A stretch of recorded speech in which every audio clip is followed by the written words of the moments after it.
Is there a way out? Can I change my brain? Am I just a victim to who I am? I'm your host, Steve Sisler. Stay tuned for another episode of Behavioral Insights.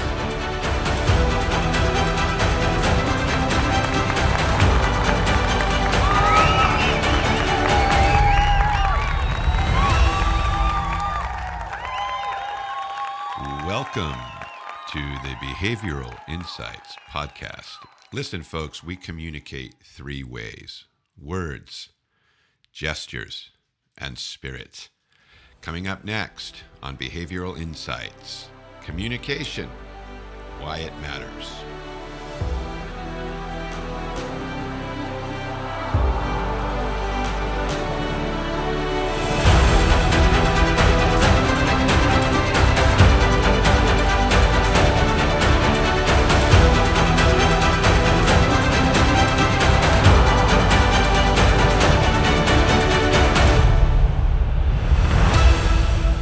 Welcome back, folks. We're going to be talking about communication today, and that's going to cover three specific aspects of communication that I want to address, and that's words, gestures, and spirit, or we could say attitude.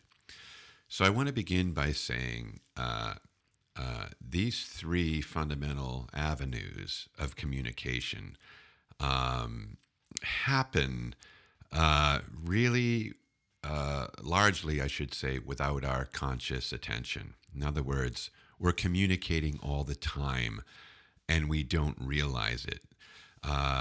Most of us have times of intent. In other words, we're intent on communicating a specific message to somebody, like we're scheduling it, or we're writing an email with fervor, or we've got to get back to somebody right away so that we can further develop a decision that we're trying to make. So those are intentional communication processes that are conscious to us. This is because we are in shared existence, and the outcome of that conversation has a greater bearing on ourselves personally. In other words, whether or not we're going to get what we want, or something of that nature. Every other thing is still communication. It's just that we're not thinking about it. And this is what I want to bring to your attention. Communication is happening all the time, whether you realize it or not. And it's important to become a master of your communication process, so that you don't fall into the trap of doing and saying things you wish you hadn't done and said. Because after you do that, it is actually too late. So our words, let's start with words. Our words are observable, and it's through the listening process that words are observed. And they're observed by the people on the other end of these words. And they have two possible outcomes when your words are received by another person. The words either, number one, give life, or we could say emotional health, or they take life, they kill. There's not that much in between. So this is why we got to be very cognizant of how we do this. So anyone out there who's ever been on the receiving end of a killer word, this is true. And some killer words: stupid, moron, idiot. These are all killer words. And they're often accompanied by an attitude or an intention of hurt with macabre gestures, I'd like to say. And so it's important that this be understood. Now, are we all perfect on this? No. How often does our limbic system get ahead of our rational mind? Well, a lot of times, especially in the times we live in right now, where we have social media, which is it's a whole nother world. Social media has created situations and circumstances that we've never had before. As a world, we are negotiating something brand new. We don't even know the repercussions of it yet, but we're starting to feel some of them. And so, what was it? I saw something on Facebook the other day. Um, Dadgummit, I wish I could pull that up. But I guarantee you I won't be able to. It gets lost in the feed over time. But it was 2 days ago, I think. And what it was a celebrity. Now I can't even remember the celebrity's name, but he was attending some game, a basketball game or something. I don't know what it was, an event, some event. And he was sitting next to the president and his wife. And apparently, when he sat down, he shook his hand and said hello. And they exchanged a little bit of small talk, and then they watched the game. Well, lo and behold, somebody got a picture of it. Right? They got a picture of it, and it went crazy on social media. And here's what some of the Twitter comments were. Now I'm paraphrasing, all right? I don't remember fully. I'm paraphrasing. I used to have a crush on this guy. Now I want to barf. I used to, like this guy, but now he's shown his true colors. These types of things. And the words were really harsh. And they basically took to social media to dismantle this man simply because he said hello to the President of the United States. That's the world we are living in. So, what social media has done is it has basically opened up public closets. Now, what do I mean by that? I mean, you're just living your life publicly, but in real life, before social media, before smartphones, before every human being has a really nice camera on their person, you could do and say things and it would still be largely private because it would only be seen by, maybe 6 people. Now you can do one thing or say one thing and it can be seen by 6 million people. And if among those 6 million people, 4% are psychopaths, you see what starts to happen.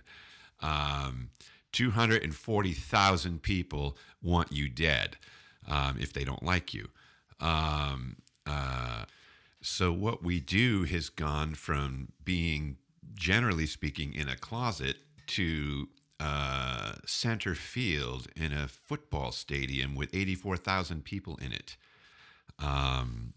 So that's where we are. So things are really changing, and the culture is going to have a major shift because of this, as it is already shifting, and it's only going to create more problems.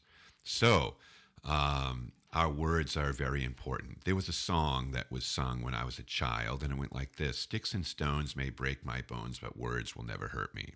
Well, this may be one of the biggest lies ever placed on children. Words do hurt. And you've heard this before. Words are like emptying a pillowcase full of feathers into the wind. It's really impossible to gather them back. The great King Solomon once said, according to history, a word not fitly spoken can be like stealing a person's coat in the dead of winter or pouring vinegar into an open wound. That's Proverbs 25:20. Those who have the welfare of other people in mind will always find a way to maximize their words. Maximizing words that build up while minimizing words that tear down. When we speak words in the spirit or in the attitude of healing with accompanying gestures, these words will build up and make people more alive, more happy. I was the guest on a podcast recently Dadgummit, I can't think of the name of the podcast. It's about a manager, about managers. It's a managerial podcast. Anyway, I'm not going to stop this to figure out what it was called. But the woman's name who holds it is Mamie. It's an interesting name, Mamie, I believe. She's great, by the way, and her podcast is great. I Twittered that, and I linked into that interview, so you might want to listen to it. And it talks about managers that build up. And you should read my book. There's more to management than a big desk.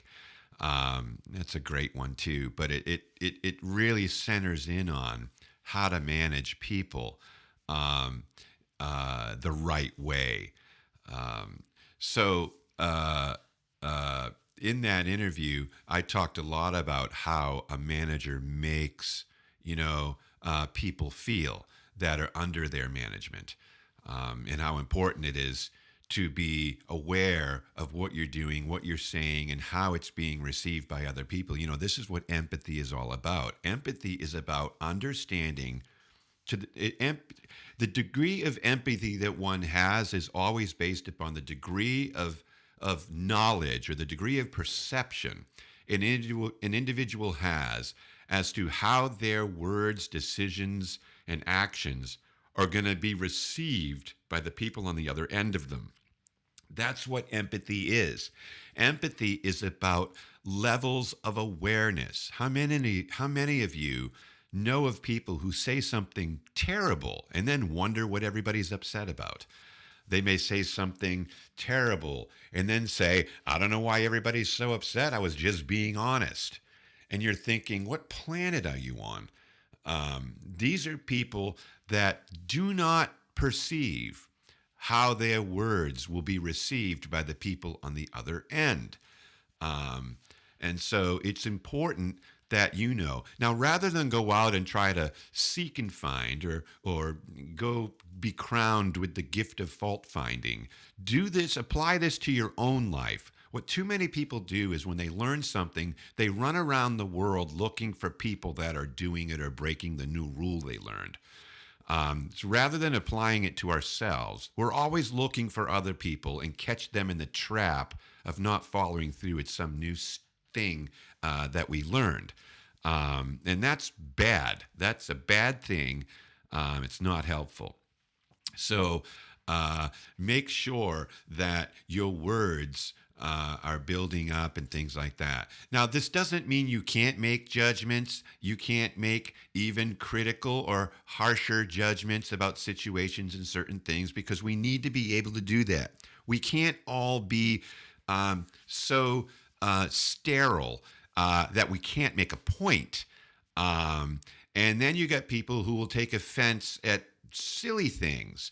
They're oversensitive, and oftentimes they're doing that because it's a ploy. They're actually not sensitive to it. They pretend they are to make you look bad. So there's all kinds of emotional tricks and games being played out there where people pretend to be virtuous. This is known as virtue signaling, where in their own life they live like hell, and then they sit up on a perch waiting for you to make a little mistake so they can announce it to 6 million people. This is what virtue signaling is. It's the height of hypocrisy. And so you got to be careful out there, folks, and you got to be careful of yourself, because as human beings left to ourselves, who knows what we're capable of doing? And a lot of it isn't good. So ask any child who's been beaten down by cruel words and gestures how things are going. Look into their eyes, and you can often see the hollowness or the pain that they can be experiencing simply because somebody called them fat or stupid or lazy or dumb. Or they made fun of something they did, or they made fun of their best attempt at something. Because we're always communicating, it becomes imperative to not only be aware of what you're saying, but aware of how you are saying it. All right. Let's talk a little bit about gestures. Gestures are actions that communicate to people. They can communicate two things. They communicate negative and positive signs. Okay. What is a gesture? So when a person smiles, it can be a positive sign that can brighten their day or give them strength to move ahead. A wink, a nod, or any small token gesture for some people can be the turning point in their day or in some people, their life. We have to be aware of the impact that gestures make when we're communicating. The lack of gestures can leave many people in the dark. People instinctively look for signs of approval by observing gestures. And the signpost for the greatest degree of approval is the human face. That's where people look. I know there's people out there. Let me see. What is the percentage of people out there that are unreadable? One type, 9%. Another type, 17%. Another type, 1%. So what is that? 9, 25. So I'd say a third or maybe a fourth of people are more difficult to read. 5% are super readable, but that's it for the super readable, 5%. And so, what do I mean by reading people? Well, some people have the ability to unplug their face from their feelings, like pulling the cord right out of the wall. No electricity flowing, so the light just doesn't come on. I've often called this the dog you're not sure you can pet. But you have to be aware of the fact that people are looking at your face for a sign that it's okay to move ahead, a sign for that what they're saying is being received, a sign that you're not going to jump down their throat, a sign that they're important. All of this begins on the face and it ends in how you do things or what you do, what your actions. But it begins as a dim light on the human face. I want you to think traffic light, all right? Red, green, yellow. That's what we see in a traffic light. And people want to know, is it safe to move ahead? Should I stop? Or caution. Should I proceed with caution? Now, I've said this before. The human brain, when it observes another human being, the limbic system kicks in as a protection device, and this limbic system basically wants to know if it's safe to approach or should it avoid. That's it. Approach or avoid. Now, I'm going to add into that or proceed with caution. So that is in there by default because you know as well as I do that sometimes we think we know, and so we might start taking some baby steps forward just to see. But overall, it's just an approach or an avoid. Now, your face is either throwing approach signals or avoid signals. Period. End of story. Are you sending off, like pheromones, are you sending off approach signals or avoid signals? All right? Because you are sending these signals and you need to know what signals you're sending. If you don't know, ask 3 friends that when you approach people and they're in your presence and they're watching, do they believe you are super approachable by how your body language plays out? Or do they believe you are more avoidable? by the body signals that you send out, and then take note of what they say. And now that's something you can begin to work on, seeing that you know what's going on. So people instinctively look for signs of approval by observing your face and gestures. This is how children learn before they actually understand language. They watch the body language. So, so there are positive signals and there are negative signals. Slamming doors, heavy breathing can be simple signs that we've not forgiven you, I've not forgiven you, or I haven't forgotten what you did to me, or what someone has done to us, or whatever.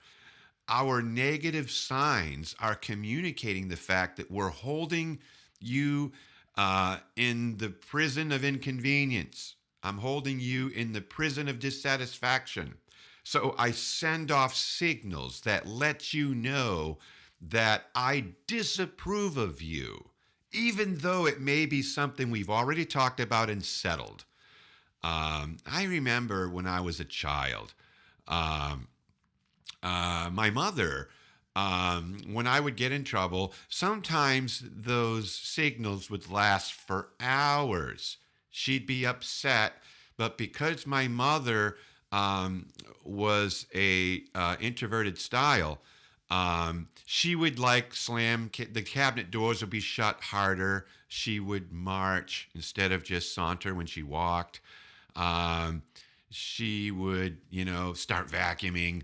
Like there was these signs that I was still being held in the prison of contempt. And so I never forgot that. I used to hate getting in trouble because it was going to last longer than just dealing with it and moving on. There really wasn't any moving on because it would linger. And I can remember even now, as a 56-year-old guy, that feeling in my stomach that I was still inconvenient, and what I did is still a problem through those feelings. Now, I don't know about you. Maybe I'm overblowing it, but that's how I felt, and I feel now when I can feel it now when I think about it. And I understand that we make up our memories when they're that long ago. But my brother and sister probably know what I'm talking about. Many years ago, my daughter, who was about 4 years old at the time, she violated a simple rule, and that was leaving the designated boundary line that surrounded the house. Now, we lived on a cul-de-sac back then on a farm. And down at the end of our street, it turned into a busy road, not a busy road, but they drove fast on that road. It was a 2-lane highway, but, it was through the horse farms, hills and all that. And they would go by there pretty fast. So anybody that wandered out into that road could be killed pretty easily. The boundary that we had set had been effectively communicated by my wife and by me, and it was understood by her. Now, she was a dog lover as well as an animal lover of all kinds, but in this case, there was a dog on the street that, was just was an awesome dog. So what happened, she started following this neighborhood dog out of the yard one day, and she ended up traversing several streets as well as negotiating somebody's empty swimming pool. Now, you can imagine what we felt like when all of a sudden we realized she was missing. I mean, 1 minute she was outside in the corn box, and the next minute she was gone. So we had this, you remember those green plastic turtle sandboxes that had the shell it was like a lid that was shaped like the shell that went on top of it. Well, we had it filled with corn that we got from the feed store. And the corn is great because you don't get dirty in it. And it feels good, when you put your hands in there and you can play with it. But we had a big corn box that she used to play in. And we were looking out there, just keeping an eye on her. And of course, we're far away from that street. But yet she followed this animal and came up missing. So once we found her, I had to sit her down and explain to her the situation as it stood. And I allowed her to choose at this point in my life. I don't think I would do this now. But back then, we spanked them on the bum It wasn't a beating, it was just a spank. That's just how we were raised. That's what we knew. If I was 25 right now and had children, would I be doing that? The answer is no, I wouldn't. But, I told her, here's what we're going to do. We're either going to just have a spanking on the bum, or it was a Tuesday. I think it was a Tuesday, but we had a Tuesday night date. And we did this for 11 years. But every Tuesday night we went on a date. And I said, we're going to skip the date. That was the deal. You got a spanking on the bum, or we skip the date. But I want you to understand the brevity of falling into a concrete swimming pool with no water in it or getting hit by a car. And I want it to resonate with you. So I want to accompany my talk with a physical experience to help cement this idea. And I had this kind of a long talk with her about it. So she started to cry before, as I was trailing off to letting her come to a decision. I said, honey, why are you crying? We haven't. And she looked at me and she said, because I have to take the spanking. Now, when she said that, I wanted to cry. In other words, she couldn't miss our date. She didn't want to miss the date. So she knew immediately, we got to have the spanking. So I spanked her on the bum, and then I picked her up, and I held her close in my arms, tight. I just squeezed her with both arms, pressed her against myself, kissed her on the face, told her I loved her, and that I don't ever want her to get hurt or killed by going out and doing her own thing, because it's dangerous. And my wife termed this phrase, obeying keeps you safe. And, we would tell them that. And so anyway, here's what happened after that. I never brought it up. I didn't slam doors, march down the hall, slam the car door on date night, anything like that. I didn't hold her hostage to the former violation by giving her these subtle behavioral clues that conveyed my ongoing disappointment with the fact that she didn't listen to me. This wasn't about me. And this makes me want to talk about discipline, where, some people discipline for themselves, but not for the children. But that's called punishment, and that's just payback. You scared me, so I'm going to beat your ass. That's not what this is about. Discipline is about teaching. It's about training. It's about learning. It's about being a safe and better person. Blah, blah, blah. So I'm glad spanking for many is gone, and for some it's on the way out. For others, they maintain that. I'm not going to tell you what to do with your kids, but anyway, so we're talking about gestures. My daughter never left the yard again, that I know of. Now, many people hold obvious grudges against other people or their kids because they were inconvenienced, and create unwarranted tensions that these other people shouldn't have to consistently shoulder simply because you're still pissed. This is a self-interested thing, and it really needs to stop. Let's talk a little bit about communicating through spirit. This is a little more elusive because of the word, quote, spirit, but it's the most powerful of the three fundamental avenues of communication. I once heard a story of a boy who was diagnosed with a mental disorder by the parents. So they took him to get diagnosed, or I think what happened was they thought he had a mental disorder, and then they took him to a psychologist for an evaluation. And the doctor interviewed the boy's mother as well as the boy himself. And after a week, I think it was several days of testing within the institution and some evaluation, the boy's mother was asked to come take him home. There really wasn't anything they could find wrong with the kid. And when she walked into the room to pick up her son, the kid cowered in the arms of the doctor. And the doctor was surprised because the boy's mother was smiling, and for all in all external appearances, looked like she was happy to have the kid back. When the doctor, though, asked the boy why he was acting this way, he replied, "She's happy with her face, but she's mad in her eyes."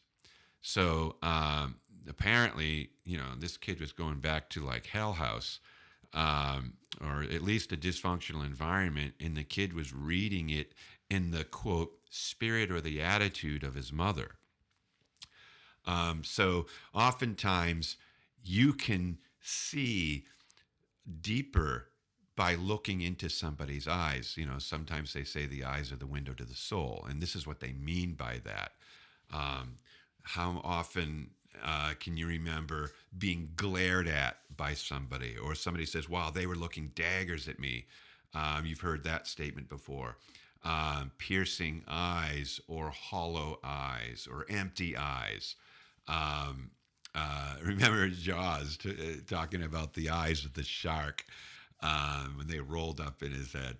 I don't know why I thought of that, but I did. But anyway, so words, gestures. So words are our words, obviously. Gestures are how we're acting. Our signpost, the face.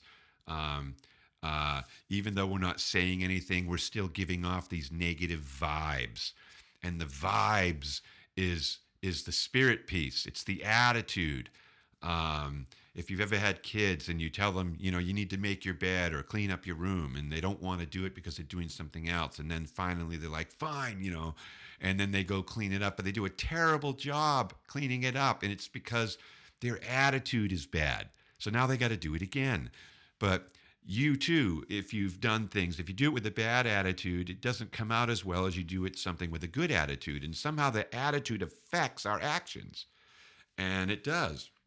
And so your attitude can affect other people's actions too. And so we always have to check, what kind of a vibe am I giving off? Think about, something very, very hot, like the pavement in the summer, and you look at it and you can see the heat radiating in the air, and it distorts the air. We do that to people. We distort other people with our radiating attitudes, and it creates illusions and mirages that aren't real, and it will cause problems. And this is why I tell people in the workplace, you can have somebody who could have a nice personality type, let's say.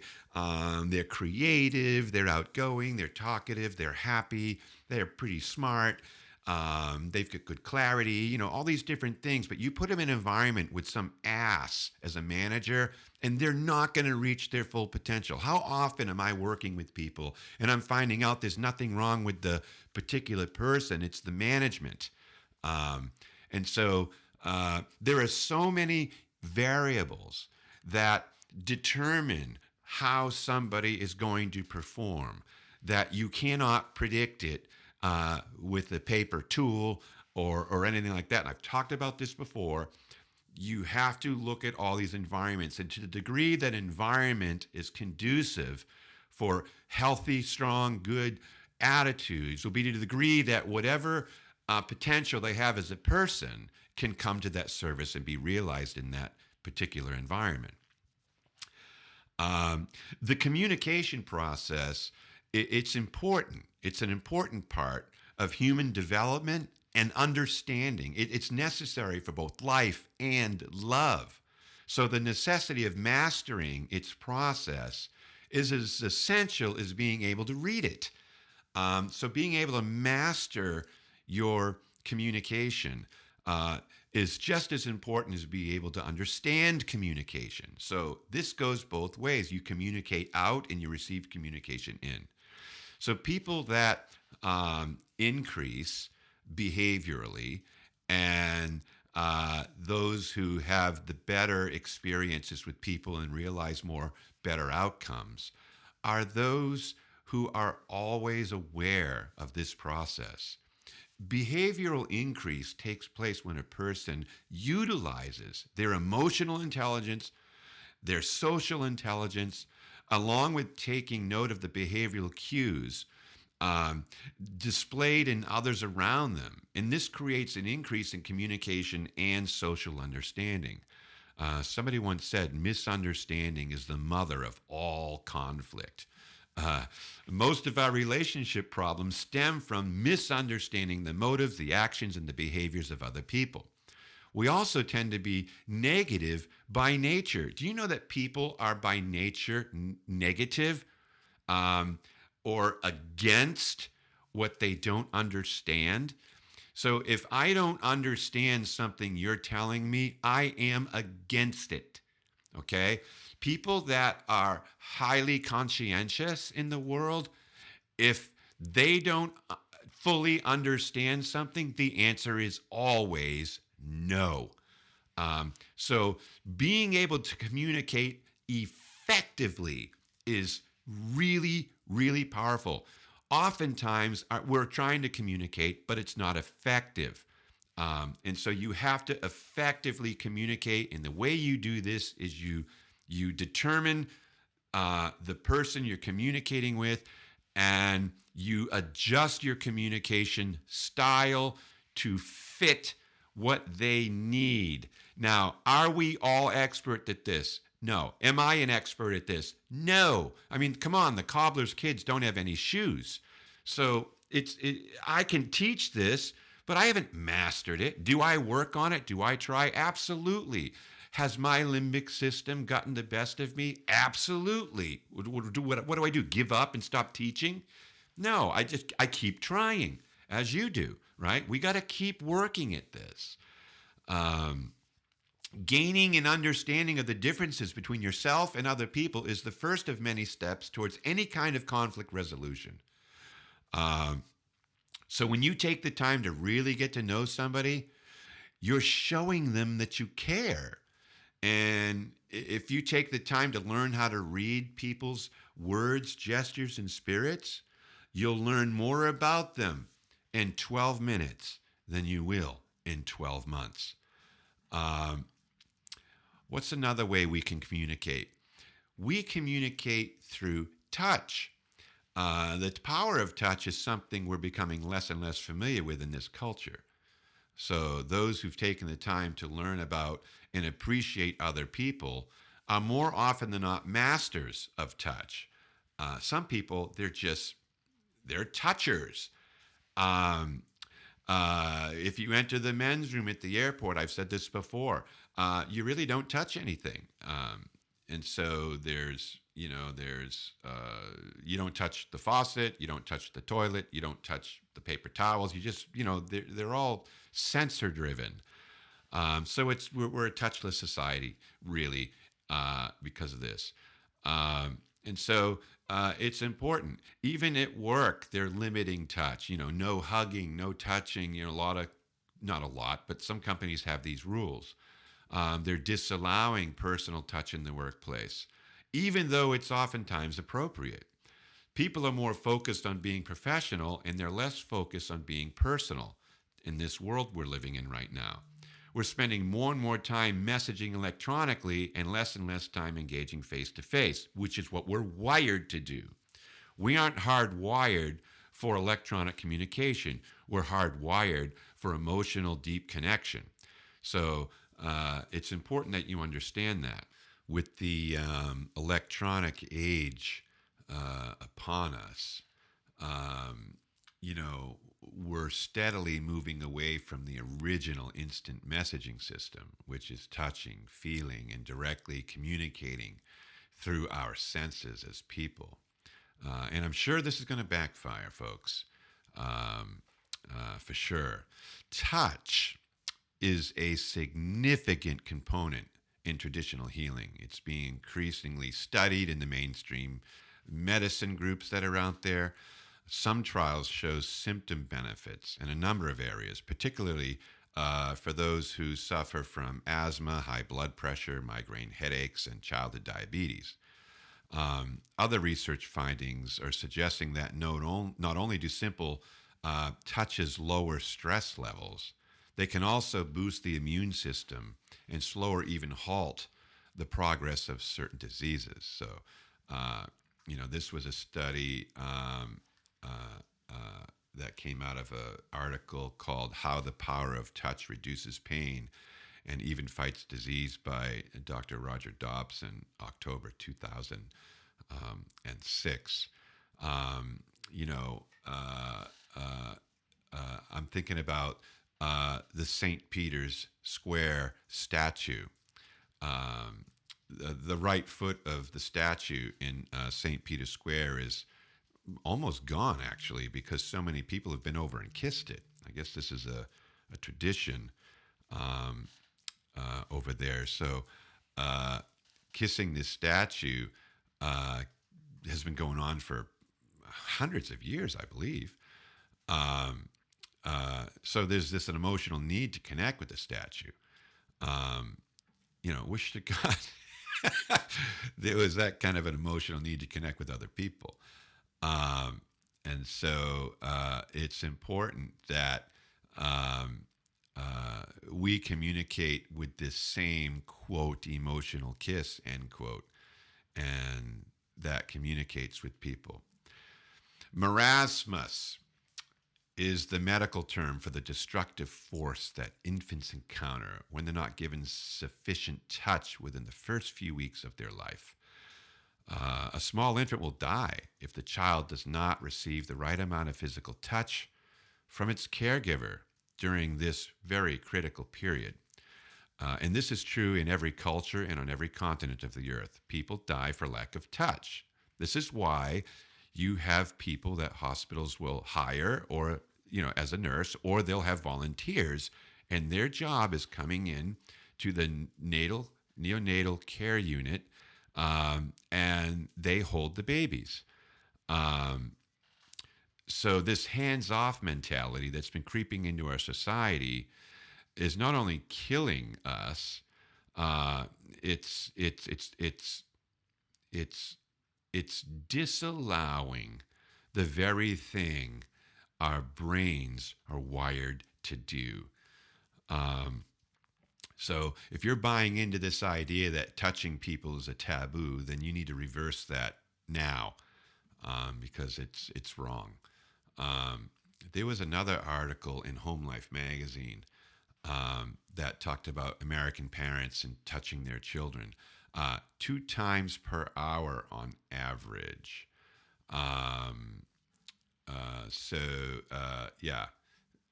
That was back in 1998. Now, that may have changed. But we still need to be reminded that the essential power of touch communicates the fact they were affectionately loved. It reminds us that someone's there. And so I've said this before, that the less touching you have in society, the more touch crimes you'll end up getting. If we touch too little, it creates those who touch too much. And that's not with everyone. Some of these people are psychopaths. So you got to take that into consideration as well.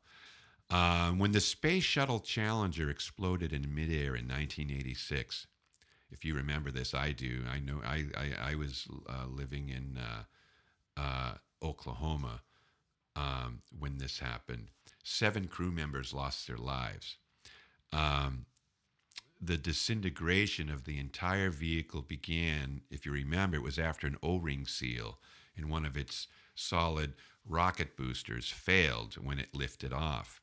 So the crew compartment and many other shuttle fragments were eventually recovered, several years later, I believe, from the ocean floor after this lengthy search and recovery operation. They didn't find the black box, if you will, for a long time after that. So although the exact timing of the death of these people that were in this shuttle is undetermined, several crew members are known to have survived the initial breakup of the spacecraft, according to NASA. However, the shuttle had no escape system, and the astronauts didn't survive the impact of the crew compartment when it hit the ocean surface. This was a scientific analysis followed by a real startling discovery. So, according to the official transcripts that they uncovered, and this was in Time magazine, by the way, December 24th, 1990. I remember sharing this story at an event I did in Orlando, Florida. Gosh, now at least 10 years ago. A voice which they believed to be that of Michael Smith can be heard on this transcript, this voice recorder. He says, "Uh-oh," right before the shuttle exploded. It's a sign that the crew knew something was wrong and it wasn't good. What followed that voice, that "uh-oh," is pretty profound. The last words spoken on the Challenger, according to this voice recorder, came from one of the crew, and this is what they said. And it was faint, but they were able to make it out. And this is what the person said: "Give me your hand." So I'm thinking, out of everything that could have been done or spoken in those last few seconds, this is how it ended, with somebody saying, "Let me hold your hand." We don't know, who that was, but in my opinion, that's, "give me your hand," one of the finest set of words ever spoken in the 20th century. So, I don't care how educated you are. I don't care how powerful you think you might be or what kind of position you might hold within your company or any of those things. If you don't know when to take the hand of a person that's in need, I would say you probably won't ever become the person you might have been meant to be. So, communication, words, gestures, attitude or spirit, the power of touch. These things are super important. Some of you, hugging you is like hugging a cactus. Some of you, hugging you is like hugging a street light pole. You stiffen up and you wait for it to finish. If that's you, I want you to think about why do you do that? What's going on there? Is that something you might want to explore? Some of you, being communicative in a tender or an emotional way is like washing your feet with your socks on. It just doesn't, it feels weird. You might want to ask yourself why. You might want to explore that a little bit. I encourage you to do that. And those of you that you've basically, you're so touchy and you're so feely that it's lost its impact, maybe you need to pull that back a little bit. So we all need to look at ourselves and see where we are on the communication spectrum, and then try to find a real happy medium to where we're communicating effectively, people feel the love, so to speak, and you're checking in with those under your care if you're a leader of any kind, just to see where they are, and you're making the necessary adjustments for an effective leadership role and capacity. So that's all I'm going to talk about that. Obviously, some of this you could tell I was following along with some material I've got up on my screen here. This is out of my book, The 4 People Types and What Drives Them. And so I encourage you to get it. It's on Audible. It's also paperback. It's about 300 and some odd pages, 341, I think. It's a pretty good sized book, but covers a lot of this kind of thing. And I hope you do that and enjoy it. All right, I'm signing off. So this is Steve Sisler. This, once again, is the Behavioral Insights Podcast. And I want you to go out and hug someone today, even if you're not touchy-feely.